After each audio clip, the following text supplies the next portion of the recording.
கயிற்றால் கட்டப்பட்ட மாடு மேய்ந்த பகுதியின் பரப்பளவு 9856 சதுர மீட்டர் எனில் கயிற்றின் நீளம் என்னன்னு கேட்குறாங்க. இந்த சம் டிஎன்பிசி சம்ல மோர் தென் 2 டைம்ஸ் கேட்டிருக்காங்க. இப்போ எக்ஸாம்பிளுக்கு மாடு இந்த இடத்துல இருக்கு, ஒரு நெட் குச்சி நெட்டு ஒரு குறிப்பிட்ட நீளம் கயிறு வச்சு கட்டுறாங்க. அந்த மாடு என்ன பண்ணும், அப்படியே மேய்ஞ்சிட்டே வரும், சுற்றி மேய்ஞ்சிட்டு வரும்.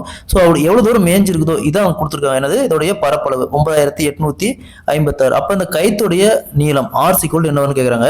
இந்த மாடல் சம் கேட்டாங்களா. ஸோ பரப்பளவுக்கு நமக்கு ஃபார்முலா தெரியும். ஒரு சர்க்கிளுடைய பரப்பளவு formula pi R square is equal என்ன கொடுத்துருக்காங்க 9856.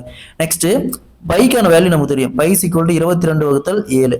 ஸோ இந்த இங்க பெருக்கல் இருக்குது, இந்த போச்சுன்னா வகுத்தல் ஆகும். அப்போ ஆர் சீக்வல் 9856 இன்ட்டு 7/22. நெக்ஸ்ட் இந்த 9856 22 கேன்சல் பண்ணால் 448.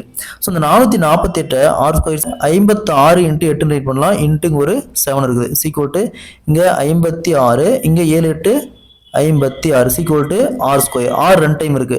ஸோ அப்போ நமக்கு தேவை ஆர் மட்டும் தான். அப்போ அந்த கைத்தோட நீளம் பார்த்தோம்னா 56 metre. Option D is the கரெக்டான